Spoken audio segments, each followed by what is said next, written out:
حفیظ صاحب آپ کا ٹیک کیا ہے؟ توہین عدالت کا قانون ختم ہونا چاہیے کہ نہیں ہونا چاہیے؟ دیکھیں غریدہ، اس کے اندر یہ ہے کہ آرٹیکل 204 آف دی کانسٹیٹیوشن ہے، اس کے اندر بذات خود آپ نے کنٹیمپٹ آف کورٹ کا ایک معاملہ جو وہ کیا ہوا ہے، اس کی کنٹینیویشن کے اندر آپ کا جو کنٹیمپٹ آف کورٹ آرڈیننس 2003 ہے، اور آرٹیکل 204 بیس کرتا ہے آپ کا آرٹیکل 19 آف دا کانسٹیٹیوشن کے اندر، کہ جس کے اندر یہ ہے کہ آپ اگر فریڈم آف ایکسپریشن یا فریڈم آف اسپیچ یا فریڈم آف پریس ہے تو آپ کے اوپر سرٹن ریسٹرکشنز بھی ہیں.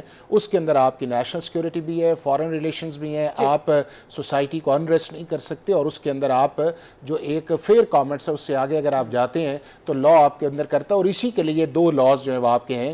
آپ کا ڈیفامیشن لا بھی آرٹیکل 19 کے نیچے آتا ہے، اور آپ کا جو کنٹیمپٹ آف کورٹ آرڈیننس ہے وہ بھی آرٹیکل 19 کے نیچے آتا ہے. اور آرٹیکل 204 جو ہے وہ آپ کو دیتا ہے، پاور دیتا ہے، وہ سپریم کورٹ کی ایک ڈائریکٹ جورسڈکشن ہے کہ جس کے اندر پارلیمنٹ نے یا کانسٹیٹیوشن میکرز نے انہیں ایک اختیار دیا ہے. لیکن فیصل وارڈا نے دا کیس ان پوائنٹ، انہوں نے ان میں سے کوئی چیز بھی وائلیٹ نہیں کی، پھر اس کے باوجود پراکسی بولنا، سسیلین مافیا بولنا، گاڈ فادر بولنا، کیا یہ جائز ہے؟ کیا پارلیمنٹیرینز کا استحقاق ہے؟ نہیں، بالکل نامناسب ہے. میں یہ کہتا ہوں کہ میں نے آگے پہلے اپنے کامنٹس میں یہ کہا تھا کہ جب آپ آبزرویشنز دیتے ہیں تو you need to be very careful کہ یہ آپ کی آبزرویشن کلوز ڈورز کے اندر نہیں ہے. یہ آپ کی آبزرویشنز جو ہیں وہ میڈیا بھی دے کر، اور اسپیشلی جب سے لائیو سٹریمنگ بھی آئے تو آپ کو you need to be very careful.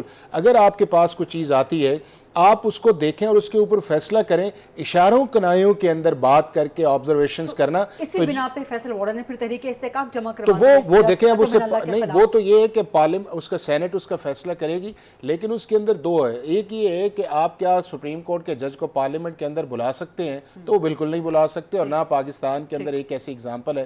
اب دوسرا یہ ہے کہ اگر آپ کا یہ گریونس ہے، اگر آپ اس پروسیڈنگز کے اندر جاتے ہیں تو ڈیفینیٹلی آپ اس کو پوائنٹ آؤٹ کرتے ہیں. اور تیسرا پھر آپشن یہ ہے کہ اگر آپ یہ سمجھتے ہیں کہ سارے پروسیس سے یا اس بولنے سے کسی جج کا مس کانڈکٹ آیا ہے، یا جو اس کا کانڈکٹ آف رولز بنا ہوا ہے جو ایس جی سی کے نیچے بنا ہوا ہے، تو آپ پھر آرٹیکل 209 کے نیچے چلے جائیں. لیکن میں سمجھتا ہوں کہ ہمیں ہمارے ادارے جو ہیں انہیں تھوڑا سا ریسٹرینٹ جو ہے وہ شو کرنا چاہیے، اور ان چیزوں سے جو ہے اشاروں کنایوں سے جو ہے وہ اپنے آپ کو اوائڈ کرنا چاہیے.